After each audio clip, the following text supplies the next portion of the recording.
are joined by Christina Lamb, the chief foreign correspondent for the Sunday Times and author of 10 critically acclaimed books. She has won 16 major awards for her work as a journalist. In this interview, we discuss her book, Our Bodies, Their Battlefields: What War Does to Women, as part of our current awareness campaign, What Happens to Women in War. We hope you enjoy. All right, so maybe just to start off with a pretty simple question, what inspired you to write this book? And this is the book, of course, that we are referring to. What inspired you to write it? So I wrote this book because I have been a foreign correspondent for more than 30 years, mostly covering conflict. And I always really focused on what happened to women in war. I always thought it was much more interesting than the fighting, more interested to know how people live when a war is going on and how they survive. And that's usually the women. But there's also a dark side of what happens to women in war, and that is the use of sexual violence and brutality against women as a weapon. And in the last 7 or 8 years, I've just seen that happen more and more. And whether it was the Yazidis back in 2014, 2015, the girls taken by Boko Haram in Nigeria, like the Chibok girls in 2014, and then the Rohingya who were taken by Burmese military and Buddhist militias in Burma or Myanmar and forced to flee. And in each case, the women were raped and often gang raped, kept as sex slaves. And they talked about it afterwards. So we knew what was happening, and it was on a big scale.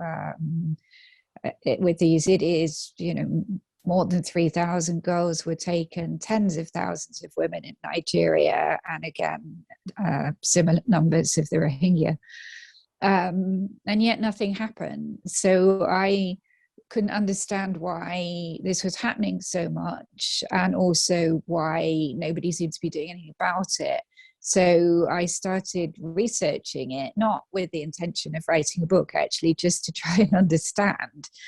Really, I was angry. I couldn't understand why in the 21st century something like this should be happening on such a scale, and barely being reported, and certainly nobody doing anything about it as far as I could see. So once I started investigating it, it became quite clear that it was happening in many different places. And so I started collecting stories. I went to 12 different countries, but actually I could have really spent the rest of my life doing it, I think, and put them together in a book so that people wouldn't be able to say they didn't know. And so people could really see the scale of what was happening. And in your extensive research of the topic, what did you see as the common thread in cases of sexual violence as like a tool of war? So, I mean, each case is different in that it's being done for different reasons. So sometimes it's being used as a way to try and change the ethnicity of a country, to change the ethnic balance. Sometimes it's for religious reasons. So the Yazidis, for example, were seen as devil worshippers by ISIS fighters, and so the fighters were told it was their duty to capture and rape the Yazidi girls. With the Rohingya, again, it was ethnic, that the Burmese didn't see them as being part of their country, wanted to drive them out. Some places like the Democratic Republic of Congo, it's for economic reasons, that militias are trying to take territories which have lucrative minerals, and so they want to drive people out and intimidate them. So the reasons are often different, but the methods are often very similar, which is taking the women and girls and often gang raping them. And unfortunately, it's a very effective weapon if you want to humiliate, intimidate, terrorize people, drive them out. It is, unfortunately, an effective way of doing that. Mhm. In one of our films, I Was a Yazidi Slave, a trauma expert, Jan Kizzelhan, talks about the danger of re-traumatizing victims of sexual violence in retelling their accounts. The testimonies in your book are harrowing and incredibly detailed. What was your experience of getting women to open up about their experiences?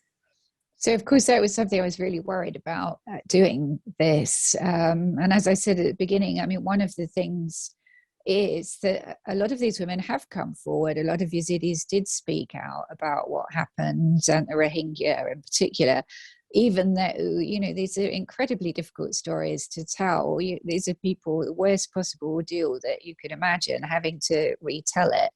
So when I was doing the book, I didn't go to communities and say, you know, is anybody here, like, this is apocryphal book, anyone here been raped and speaks English, which a British journalist is supposed to have said to a group of nuns in the Belgian Congo years ago.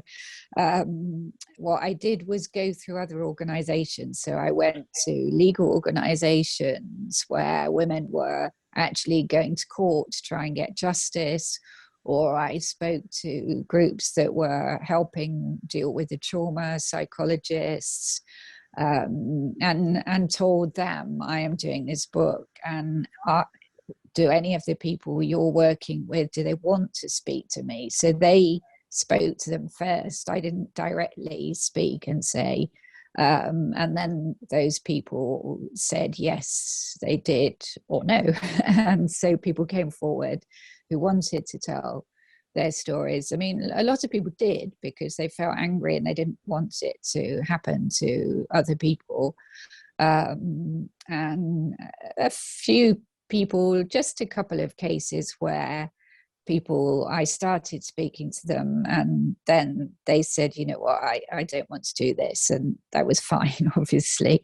But it made me very aware of the dangers of re-traumatizing people. And actually, at the end of this book, I worked with an American film director and a group of survivors to actually come up with some guidelines for journalists on how to talk to deeply traumatized people, because we're often the first people that they meet. If, you know, they're fleeing from a village that's been taken or crossing a border, we're the ones there with our notebooks or cameras saying, hey, what happened to you?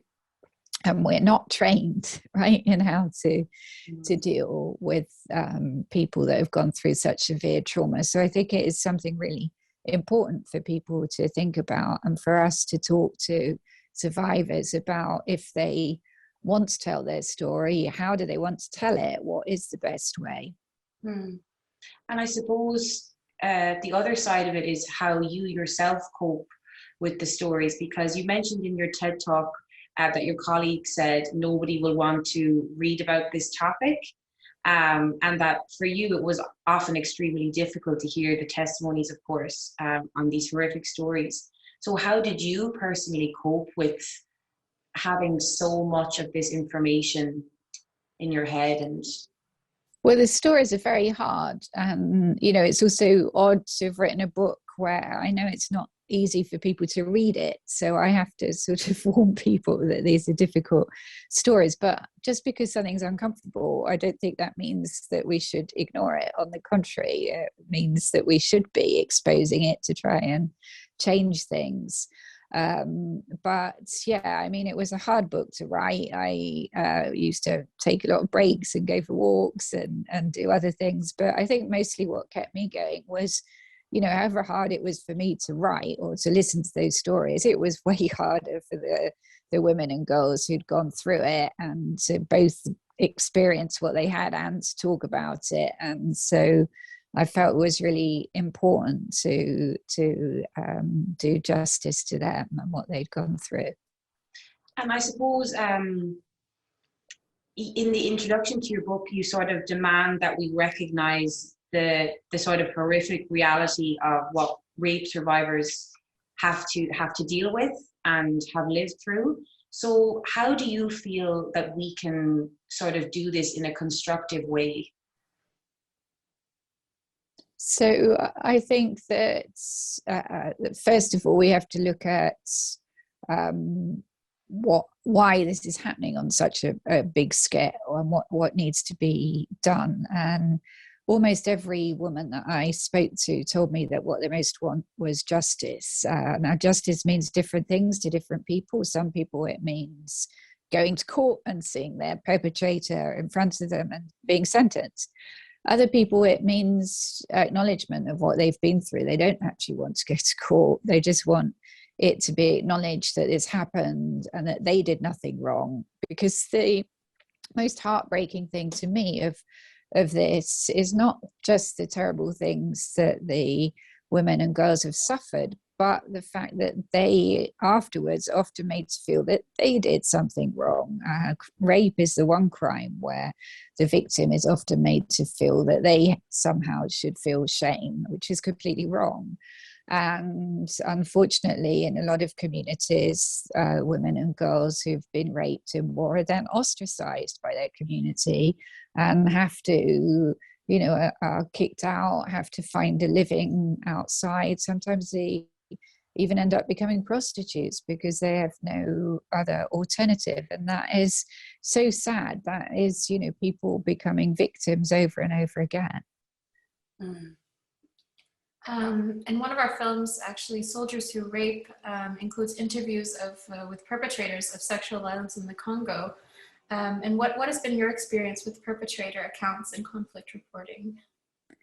So my book is telling the stories of the women, right, rather than the perpetrators. But of course, when you write a book like this, you become, absolutely baffled at how could men do this to women? What kind of pleasure could you get from, you look at the Rohingya, for example, where women were dragged from burning huts tied to banana trees and raped, as they screamed and cried in front of their children. I mean, how could anybody get pleasure from that? So you start to really wonder, is there something in all men that if they were somehow in this situation, would they be tempted to do this? And so I, you do think about it a lot. And I did then want to talk to perpetrators about what it was that had made them do this. So I went to talk to some ISIS prisoners in northern Iraq that were being held by Kurds. I knew from the prison authorities that they had kept Yazidi women as sex slaves, but when I spoke to them, they almost all denied that they had, said, no, I didn't do it, my cousin did it, or, and probably where it was an advantage for me being a woman talking to the women, it was not an advantage talking to the men about this. And actually, I think that, this is a really important subject. I'm surprised there's not been more academic research on it. And I think, it is a book in itself. Somebody should be looking at why people are doing this and what motivates them. Is it a power thing? Is it that they're ordered to do it? Because even if, and some of the cases I talk about, that they were ordered to do it, but in remote places, where they had no commanding officer there, why did they still do it? They could have refused to do it. So, I think there is something very important for us to try and understand there. And also, in the 21st century, why is this happening so much? And in your experience, why do you think that war crimes related to sexual violence are so under-prosecuted in relation to maybe other war crimes? Well, you should be asking the United Nations or the international community that, because that's something that makes me very angry. I mean, there's no doubt that war rape is the world's most neglected war crime. The International Criminal Court, which was set up more than 20 years ago, has only prosecuted one person successfully for war rape. And yet in that time, I would say tens of thousands, maybe hundreds of thousands of women actually have been raped in conflicts around the world. So become more and more common. I would say there's an epidemic of it, and yet we're failing to bring people to justice. And these women deserve much more than this. And it's quite, the United Nations passed a resolution 1325 more than 20 years ago, which every member country, including Russia, voted that this was something unacceptable, that more should be done to try and reduce it, that more should also be done to increase female participation in peacekeeping and in peace negotiations, because I believe the two things are related. And yet in those 20 odd years, there's no doubt that the number has gone up a lot. So what's gone wrong? Why, at a time when the international community said that they cared about it and were doing something, has it actually increased a lot? Mm. And I have to say, I mean, I've just come back from Ukraine. My one hope is that may change things, because for the first time, there's been serious amount of reporting, because that's the first problem. Like you asked me earlier, I had a male editor who said to me, no one wants to read this. People didn't used to report. It was very hard to get editors interested in this subject. When I said I wanted to write a book about it, a lot of people said to me, well, who would read a book about that?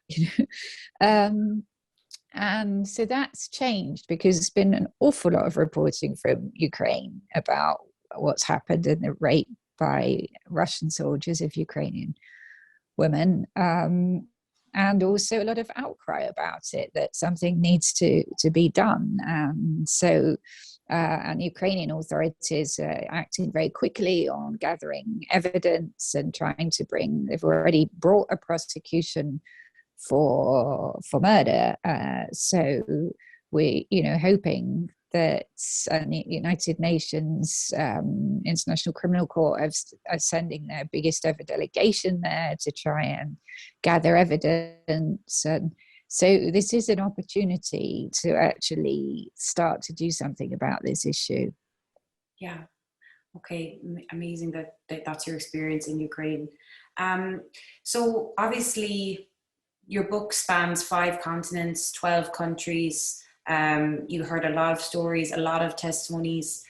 What kind of conflict area or situation did you find personally the most difficult to kind of document or report on or hear testimonies of? It's hard to answer, because each time, I mean, you can't really compare, right? All these stories are horrendous, and each time you feel like you've heard the worst. Then you meet somebody and they have an even more shocking story.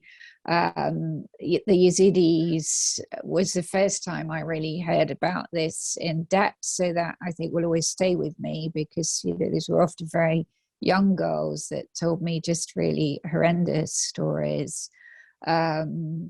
And then, at the other end, you have the former comfort women that met these grandmothers or great grandmothers known as the Lolas in the Philippines, who were among hundreds of thousands of women who were taken across Southeast Asia by the Japanese army in World War II and kept as what they called comfort women. And raped over and over again. And those women now are in their late 80s. There's not many of them left. And they've had to hide what happened to them for decades, because they felt they would have been seen as shameful what happened, and that nobody would have wanted anything to do with them. Only in recent years have they actually come out and spoken. And to this day, not only have they not been compensated, they're not even acknowledged what happened to them in the Philippines. So their history books do not tell what happened.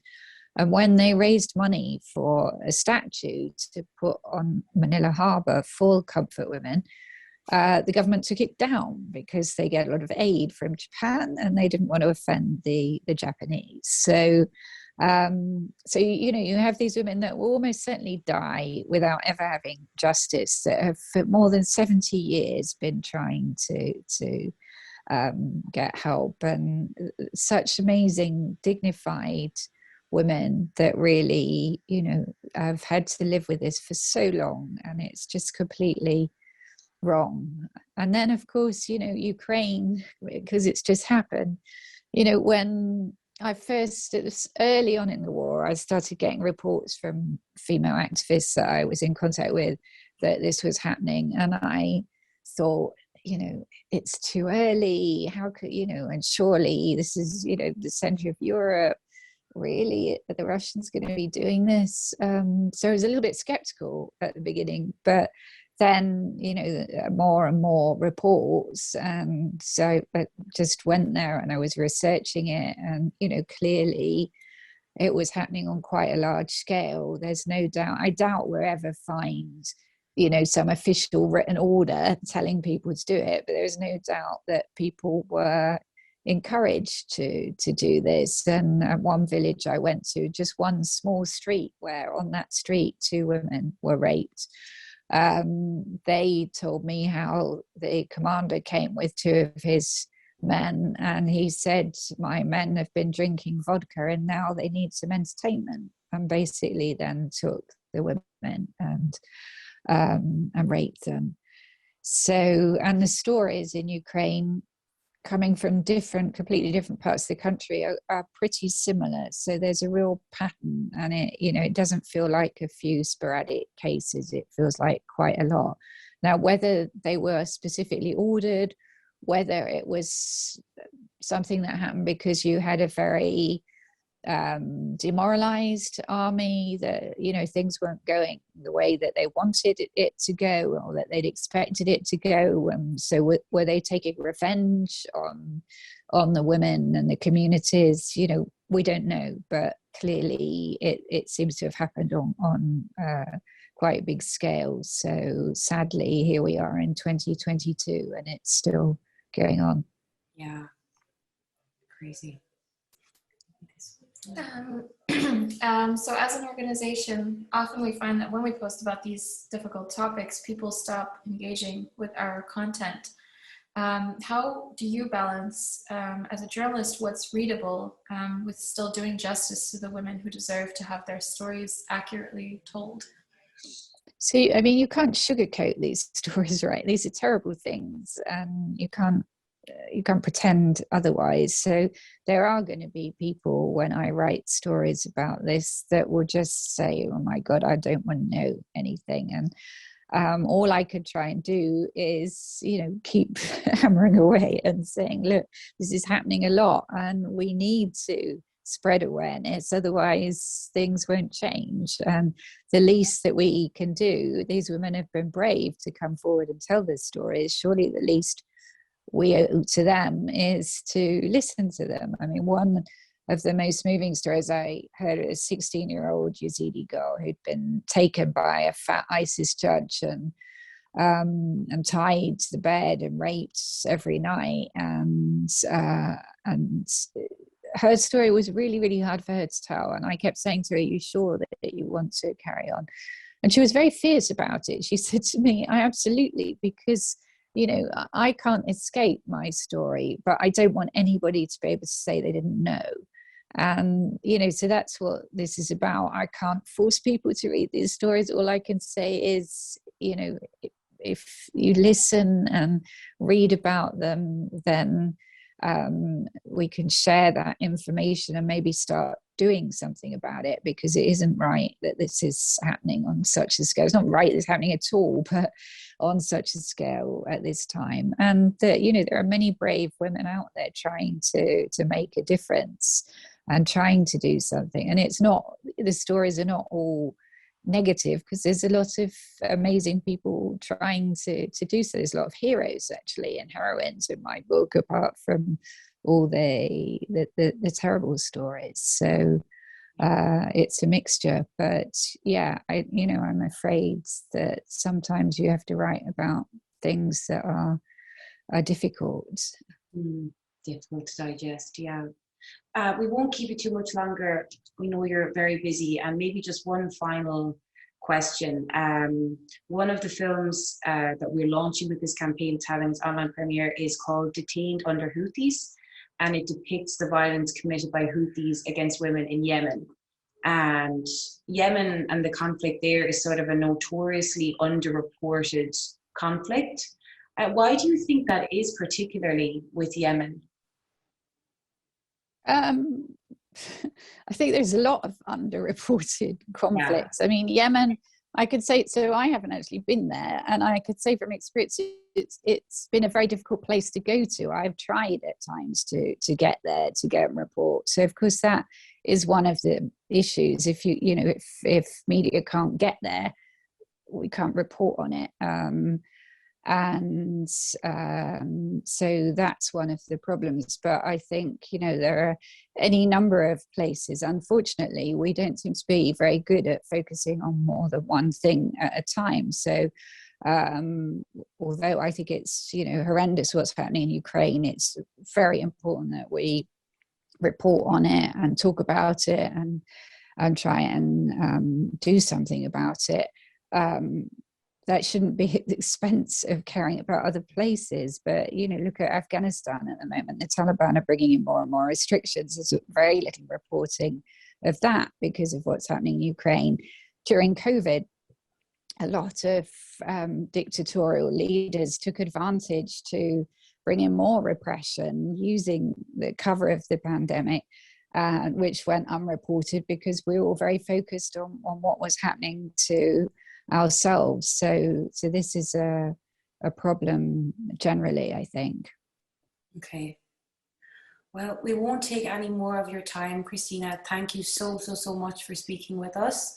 There's one more thing I would just like to say. I mean, you were asking me about making the stories more palatable. I don't think that necessarily there is a way of doing that because these are terrible things. But the one thing when I spoke to survivors about reporting and interviewing them, that they all felt very strongly was that stories, that they shouldn't just be their trauma, that when we report on them, that it should be a more rounded thing, that it should be a narrative that talks about them as people before this happened, people with dreams and lives and what they want for the future, not just telling the terrible thing that happened. So, and I try to do that too, that make you, know more about the people, so you care about them, not just read the sort of shock of what happened to them.